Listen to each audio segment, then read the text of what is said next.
रहे हो तो उसकी जो वैलिडिटी होगी वो 1 ईयर तक होगी, मतलब 1 साल तक वो डोमेन काम करेगा। उसके बाद से उसको रिन्यू कराने की ज़रूरत होती है। बट आप इसके 1 साल 2 साल 3 साल के लिए भी खरीद सकते हैं, जैसे कि अभी कोड आईडी में ऑफर चल रहा है। अगर मैं रेंडमली कुछ भी नाम रख के .com नाम का डोमेन को सर्च करता हूँ, तो यहाँ पे अभी ये डोमेन जो है 1 रुपये में मिल रहा, पर कंडीशन है कि 3 ईयर का आपको परचेज करना पड़ेगा। वो फर्स्ट ईयर 1 रुपये लगेगा, और उसके बाद से 2 साल के लिए जो है वो पूरा 1299 रुपये, मतलब 2600 रुपये लगेगा। मतलब ये 2601 रुपये का आपको ये पूरा डोमेन पड़ेगा पूरे 3 साल के लिए। यहाँ भी यही है, बिग रॉक पे, पर बिग रॉक पे थोड़ा सा सस्ता है। पहले महीने के लिए ज़रूर 69 रुपीज़ का है, बट अगर आप 3 साल के 3 साल के लिए अगर परचेस करते हो तो इसका जो प्राइस होता है वो लगभग 1800 रुपये के आसपास पड़ेगा आपको। और आप .xyz नाम का भी एक डोमेन खरीद सकते हो, जो कि काफ़ी सस्ता होता है। वो आपको लगभग 170 रुपये का पड़ेगा। उसमें ये जो डोमेन होता है ना, इसके लास्ट में आपका .xyz होता है। 169 170 रुपये में आपको पड़ेगा। ये .xyz जो है ये भी एक एक्सटेंशन ही है डोमेन का, तो इसका कोई मतलब फ़र्क नहीं पड़ता है। .com ग्लोबल होता है, उसके बाद से .in इंडिया के लिए होता है। .org ऑर्गेनाइजेशन वगैरह जो होती हैं वो लोग लेते हैं। और उसके बाद से आपका .net जो हो गया वो भी ग्लोबली होता है, उसे भी कोई भी ले लेता है। जो सर्विस वगैरह जो प्रोवाइड करता है ज़्यादातर वही लोग लेते हैं। तो इस तरीके का .shop होता है, .me होता है, .info होता है। तो बहुत सारे एक्सटेंशन होते हैं। उसी तरह से XYZ भी एक्सटेंशन है। और ज़रूरी नहीं है आपको .com ही लेना हो, ये .xyz भी जो होते हैं ये भी डोमेन जो है गूगल में अच्छे खासे रैंक होते हैं। और ये टॉप लेवल डोमेन कहलाते हैं, सारे के सारे .com वाले जो डोमेन है टॉप लेवल के डोमेन कहलाते हैं। तो आप इसे 1 ईयर के लिए बुक कर सकते हो, या फिर 2 साल के लिए भी, 3 साल के लिए भी। पर ये जो है 170 रुपये में आपको 1 साल का मिल जाएगा, ठीक है। अब अगर डोमेन आपने अगर बाय कर लिया हो, तो डोमेन जब लेने के बाद से आपको ज़रूरत पड़ती है होस्टिंग की। तो गाइज होस्टिंग बहुत ज़रूरी होता है, और होस्टिंग जो होता है वो काफ़ी महंगे प्लान आते हैं। जैसे अगर मैं होस्टिंगर का कोई सा अगर प्लान में अगर दिखाऊं मैं आपको, तो 139 plus 3 month free, free domain, free website migration, hosting. तो गाइस इसमें भी कंडीशन होगा, ये 139 पर मंथ लगेगा इसका कॉस्ट। मतलब ये मिनिमम, सबसे मिनिमम वो है डोमेन है, जो कि पहला जो 3 महीना होगा वो फ्री रहेगा। मतलब 139 रुपीज़ का आप जब इस प्लान को बाय करोगे तो 3 महीने के लिए और एक्स्ट्रा आपको फ्री मिलेगा। देन उसके बाद से आपको 139 रुपये पर मंथ आपको चार्ज पे करना पड़ेगा। तो ये होस्टिंग होता है, ठीक है। बट मैं आपको बताने वाला हूँ जो वो बिल्कुल फ्री वाला तरीका बताने वाला हूँ। उसके लिए आपको थोड़ी सी कुछ चीज़ों की रिक्वायरमेंट होगी, जैसे जिस जैसे कि कोटक 811 जो बैंक होता है उसका अकाउंट आपके पास होना चाहिए, या फिर एफआई का अकाउंट होना चाहिए, या फिर पेटीएम का भी अकाउंट होगा तो वो भी चल जाता है। हालांकि ज़्यादातर केसों में नहीं चलता पेटीएम का, पर पेटीएम से भी चल जाता है। वही सभी आपको जीरो बैलेंस वाला अकाउंट होना चाहिए, जिसमें वर्चुअल डेबिट कार्ड हो। और वो वर्चुअल डेबिट कार्ड जो रुपए कार्ड ना हो, वो वीज़ा या फिर मास्टर कार्ड हो, और उसमें इंटरनेशनल ट्रांजैक्शन हो जो हो वो इनेबल हो। तो आप उस अकाउंट में 200-300 रुपये लोड करके ये माइक्रोसॉफ्ट एज्योर इस पे आप अकाउंट बना सकते हो। ये आपको 1 ईयर के लिए बिल्कुल फ्री एक सीपीयू देता है। तो सीपीयू आपको 1 ईयर के लिए पूरा फ्री मिल जाएगा, आप उसमें जो मर्जी सो आप कर सकते हो। तो यहाँ पे जो फ्री अकाउंट जो आप बनाते हो, उस फ्री अकाउंट में आपको $200 1 महीने के लिए मिलता है कुछ भी यूज करने के लिए। और जो 12 मंथ के लिए जो फ्री में मिलता है वो स्पेसिफिक ही, मतलब आप एक ही सीपीयू को यूज कर पाओगे, मतलब वो आपको मल्टीपल नहीं मिलेगा, ठीक है। तो मेरा अकाउंट एज्योर पे अकाउंट है। एज्योर का अकाउंट कैसे बनाया जाता है, अगर इस पे वीडियो चाहते हैं तो मैं वो वीडियो बना दूंगा, नीचे कमेंट करके बता देना। बाकी आपको एज्योर का अकाउंट होना चाहिए। उसके लिए आपके पास एक ऐसा डेबिट कार्ड हो जिसपे इंटरनेशनल ट्रांजेक्शन इनेबल हो। फिर उसके ऐसे जब अकाउंट जब बना लोगे ना, तो आपको मशीन क्रिएट करनी है। तो इसमें अगर जो आपको 1 साल के लिए फ्री चाहिए है वो इसमें मिलता है। फ्री सर्विस जो है ना ऑप्शन, इसमें आपको मिलता है। इसमें देखो बहुत सारी चीज़ें रहती है जो फ्री मिलती है, वो भी 12 महीने के लिए। ये सारी की सारी सर्विसेज फ्री हैं। पूरे के पूरे 12 महीने के लिए। तो इसमें से हमारी यूज का ये विंडोज़ है, विंडोज़ का RDP है। ये क्या होता है मैं अभी आपको थोड़ी देर बाद बताऊंगा। इस 750 घंटे हर महीने आपको फ्री मिलते हैं। V1S and V2 ATS V2 AMD based virtual machine का, तो हम इसको सिलेक्ट कर लेंगे। जब इसको आप सिलेक्ट करोगे तो आपको कुछ करना नहीं है, ये फ्री एलिजिबल साइज है, हम इसी को सिलेक्ट कर लेंगे, जैसा है वैसे ही करेंगे। इसके बाद से ये मैं हालांकि नहीं ले रहा हूँ, मैं फ्री वाला नहीं लूँगा, मैं पेड वाला लूँगा, क्योंकि फ्री वाले में थोड़ा सा समय ज़्यादा लगता है और मुझे अब वीडियो बना रहा हूँ तो बहुत लंबी वीडियो तो बना नहीं सकता हूँ, तो आप देखोगे नहीं। तो इसलिए इस लाइव वीडियो में मैं बस आपको दूसरा सर्वर एक क्रिएट कर रहा हूँ आपके सामने ही, कैसे जो में सर्वर क्रिएट किए जाते हैं वो आप देख सकते हो। तो यहाँ पे सेंट्रल इंडिया की जगह कोई सा भी सर्वर आप ले सकते हो, तो मैं यहाँ पे सेंट्रल इंडिया की जगह ईस्ट ऑस्ट्रेलिया ले लेता हूँ। और इसके बाद से यहाँ पे कुछ भी नाम रख देता हूँ, जैसे टेस्ट टेस्ट, ठीक है, ये नाम रख दिया। उसके बाद से ये CPU जो बाय डिफ़ॉल्ट सिलेक्टेड है, इसमें मतलब मैंने लिया हुआ है, आपकी मर्जी, आप कोई सा भी ले सकते हो। मैं ही 5 को ले लेता हूँ।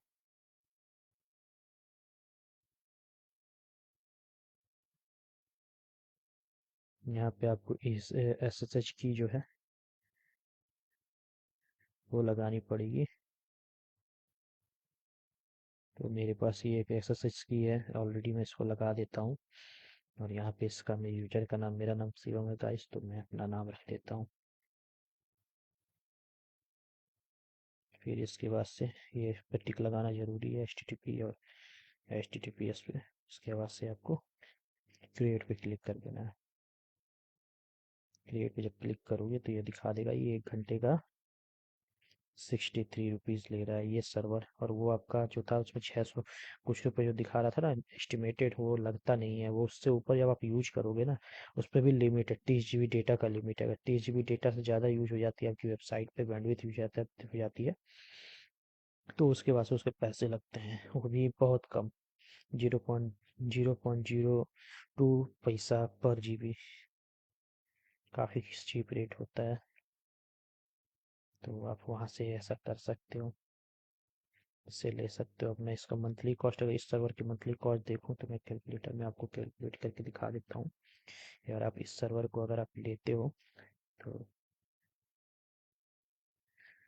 तो आपको 63 है ना, 164 ही कर लो, और उसके बाद से मल्टीप्लाई कर दो 24 से, तो एक दिन का आपका खर्चा निकल जाएगा 1536 रुपये, इंटू 30 कर दो तो पूरे महीने का खर्चा निकल जाएगा, तो लगभग 46,000 रुपये के आसपास मंथली सर्वर का कॉस्ट पड़ेगा।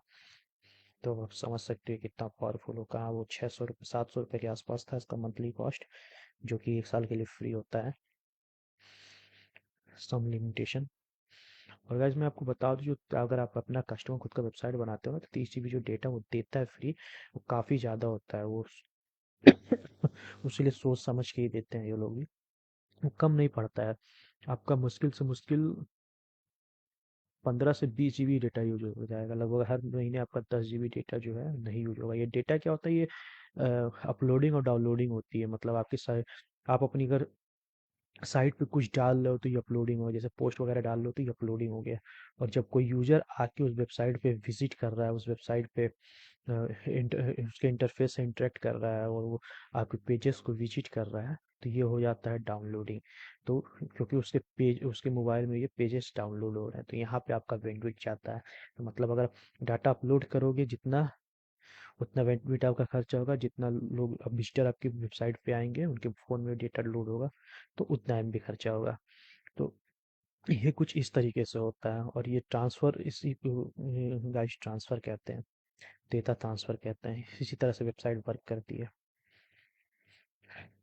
तो आप कोशिश कीजिएगा कोई बड़ी फाइल वगैरह मत अपलोड कीजिएगा, तो कोई बड़ी फाइल वगैरह अपलोड करोगे तो दिक्कत होगी। तो हमारे पास वो हमने वो की था हमारे पास, तो हम पुट्टी को सीधा ओपन करेंगे। इस पुट्टी की ज़रूरत पड़ेगी आपको इसको एसएसएच क्लाइंट पे एक्सेस करने के लिए।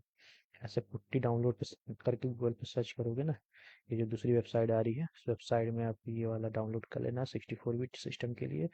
ये वाला डाउनलोड कर देना 32 बिट सिस्टम के लिए। बस डाउनलोड करके इंस्टॉल कर देना है, तो ये पुट्टी का ऑप्शन आपके पास आ जाएगा। फिर हम पुट्टी में जाएंगे, ये आईपी एड्रेस को हम इस पुट्टी में पेस्ट कर देंगे। उसके बाद एसएसएच में जाएंगे, ऑथेंटिकेशन में जाएंगे, इसमें जाएंगे, और इसके ऐसे इस वेबसाइट जो की हमने बनाया था इसकी को हम इसमें इंसर्ट कर देंगे। की कैसे बनाया जाता है पुट्टी में, अगर ये जानना है तो आप नीचे कमेंट कर देना, मैं बता दूंगा आपको एक नया वीडियो बना के। तो लॉगिन में यूजर आईडी हमने क्या डाला था, यूजर नेम क्या डाला था, शिवम डाला था, तो हम शिवम डालेंगे तो ये खुल जाएगा, हम इस सर्वर को अब एक्सेस कर पाएंगे। तो गाइस फटाफट से हम इसमें कुछ कुछ चीज़ें हमें करनी पड़ती है वो कर देते हैं। पहला कमांड ये हमें चलाना नेसेसरी होता है, sudo apt अपडेट। हम इस तरीके से इस कमांड को चलाएंगे जिससे कि लाइब्रेरीज वगैरह में अगर कोई अपडेट आया होगा ubuntu के साइड से तो वो अपडेट हो जाएगा। फिर उसके बाद से हम ये इस कमांड चलाएंगे sudo apt अपग्रेड। तो गाइस ये ubuntu का CLI है गाइस, ये कमांड बेस्ड वो है, ubuntu है। इस पे हमें कमांड से ही काम चलाना पड़ेगा। कुछ छोटे मोटे कमांडों की ज़रूरत पड़ती है जो कि इजीली याद हो जाते हैं। मेरी प्रैक्टिस ज़्यादा है उसलिए मुझे याद है, आपको थोड़ा सा दिक्कत होगा तो आप लिख के रख लेना। ये सारे कमांड मैं आपको अगर आप बोलोगे तो मैं प्रोवाइड करा दूंगा इसको। फिर हम सूडो हमें क्या ये कर, हमें साइबर पैनल करके एक पैनल होता है, उसे अपनी वेबसाइट पे इंस्टॉल करना पड़ेगा।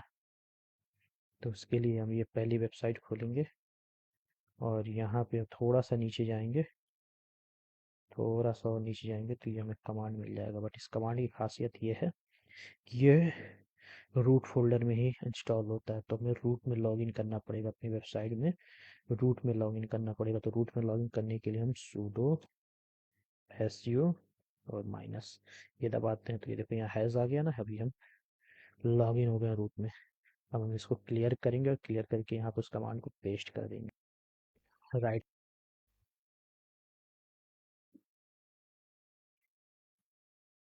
थोड़ा सा समय लेगा, चेक करेगा सिस्टम का जो इसको इंस्टॉल करने के लिए रिक्वायरमेंट वो फिल कर रहा है कि नहीं सर वो। अब हम यहाँ पे पहले वाले ऑप्शन को सेलेक्ट करेंगे, open install cyber panel with open light speed. तो हम यहाँ पे हम वन प्रेस कर देंगे। तो उसके बाद से क्या लिखा है, इंस्टॉल फुल सर्विस, तो हाँ हमको फुल सर्विस चाहिए, यस कर देंगे। बस वन टू माई एसक्यूएल का एक्सेस रिमोटली नहीं चाहिए, इसकी ज़रूरत नहीं है, तो हम इसे वो कर नो कर देंगे। फिर please enter key to continue latest version of specific version, तो इस पर हम एक बार क्लिक करेंगे। फिर उसके बाद से यहाँ पे कुछ extension,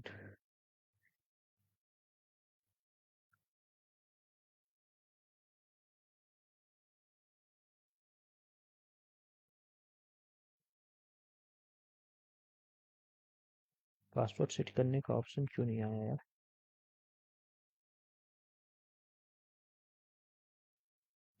please choose to use default admin password randomly generate one और स्पेसिफिक एडमिन पासवर्ड। यहाँ पे मुझे दिया ही नहीं ऑप्शन, शायद सीधे इंस्टॉल का ऑप्शन आई है इसे, एडमिन विल बी प्रोवाइडेड। चलो छोड़ो, लास्ट में जब हमें ये पासवर्ड देगा तो हम उसे सेव करके रख लेंगे।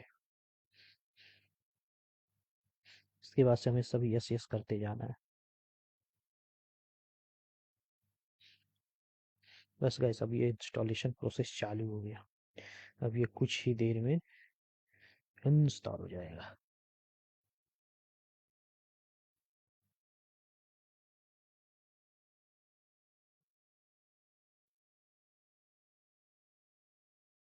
तो गाइस हम थोड़ी देर इसको इंस्टॉल होने देंगे, तब तक हम आपको बता देते हैं सर्वर्स के बारे में, आरडीपी के बारे में। ये तो लिनक्स सर्वर है, हम एक आरडीपी भी बना के आपको दिखाएंगे, विंडोज सर्वर। ये मोबाइल पे भी चल जाता है, आरडीपी क्लाइंट नाम के एप्लीकेशन आ जाता है गूगल प्ले स्टोर पे या फिर एप्पल के एप्पल के स्टोर पे भी मिल जाता है। तो वहाँ से आपको उसे डाउनलोड कर लेना है और इसके बाद से आपको सीधा आना है कहाँ पे, सेंट्रल इंडिया में। सेंट्रल इंडिया, अरे क्या हो गया रे बाबा, ईस्ट एशिया नहीं, सेंट्रल इंडिया। सेंट्रल इंडिया में हम इस पीसी का नाम रखेंगे शिवम। जोन जो रखेंगे नॉट स्पेसिफाइड पे कर देते हैं। उबंटू सर्वर की जगह हम विंडोज़ का सर्वर यहाँ पर लगाएंगे। विंडोज़ सर्वर भी नहीं यूज करेंगे, हम विंडोज़ 11 सीधा इंस्टॉल करेंगे। और ये जो कॉन्फ़िगरेशन है इसको हम कुछ नहीं छोड़ेंगे, सीधा हम आएंगे यहाँ पे, यूजर नेम सेट करेंगे शिवम, पासवर्ड हम सेट करेंगे, कुछ भी पासवर्ड आप डाल सकते हो, 8 डिजिट का होना चाहिए मिनिमम। पासवर्ड मैंने डाल दिया। अब ये आरडीपी है तो इसमें आपको एचटीटीपी और एचटीटीपीएस ओपन करने की जरूरत नहीं है। फिर इसका जो फ़ायदा होता है मेन आरडीपी का नहीं, 24 घंटे चालू रहता है, तो इससे आप यूट्यूब पे कोई वीडियो जो है ना उसे, बड़ी सी वीडियो आप डाल के इसमें और लंबे समय तक, लगभग 10 दिन 15 दिन 20 दिन 25 दिन के लिए आप लाइव स्ट्रीम कर सकते हो।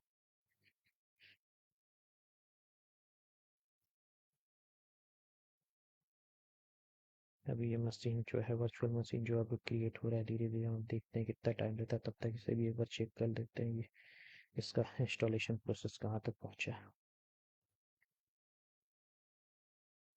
तभी इसमें समय ही लगेगा, ये भी थोड़ा सा समय लेगा। 17 मिनट लंबी हो चुकी है वीडियो।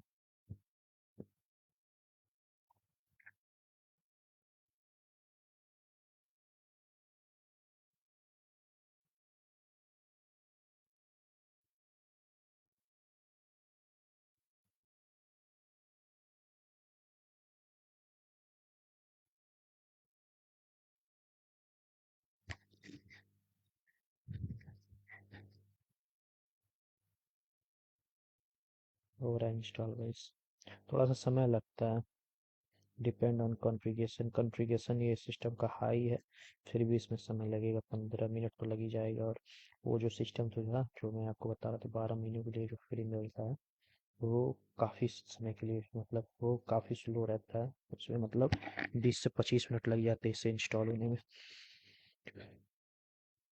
तो गाइस आगे हम बात कर लेते हैं थोड़ा सा उसके बारे में, जो ये जो क्लाउड सर्वर है ये एक्चुअल में है क्या। तो गाइस देखो, होस्टिंग जो होती है ना वो 3 प्रकार की होती है। एक होती है शेयर्ड होस्टिंग, एक होती है डेडिकेटेड होस्टिंग, एक होती है मैनेज्ड होस्टिंग, और एक होती है क्लाउड होस्टिंग। क्लाउड होस्टिंग में भी गाइस वीपीएस आता है, तो वर्चुअल प्राइवेट सर्वर, मतलब वीपीएस का फुल फॉर्म होता है वर्चुअल प्राइवेट सर्वर। तो वो आपका एक सिस्टम होता है, एक कंप्यूटर जिससे मुझे मुझे जो है, मतलब अगर मैं इंटरनेट अगर होस्ट करना चाहूँ अपने पीसी पे, तो इसके लिए मुझे ज़रूरत पड़ेगी एक बहुत ही ज़्यादा फास्ट इंटरनेट कनेक्शन की, उसके साथ ही एक अच्छे खासे कॉन्फ़िगरेशन वाले पीसी की, और उसमें हमें विंडोज सर्वर डालना पड़ेगा। विंडोज सर्वर की कॉस्ट लगभग 8 से 10 हज़ार रुपया हो पड़ जाती है। तो या फिर अगर विंडोज़ नहीं है तो आपको लिनक्स फ्री है, तो फिर लिनक्स से भी, अब लिनक्स का भी आप यूज कर सकते हो, उसे हमें उसमें इंस्टॉल करना पड़ेगा। उसके बाद से उसमें हम वो सिस्टम जो है 24 घंटा और सातों दिन चलेगा हफ्ते में पूरा, मतलब समझ लो उसे कंटिन्यू रन कराना है। तो उसके लिए उसका प्रॉपर इलेक्ट्रिसिटी की व्यवस्था होनी चाहिए, साथ में 24 घंटा चल रहा है तो उसको कूल करने के लिए उसके कूलिंग सिस्टम भी बढ़िया होना चाहिए।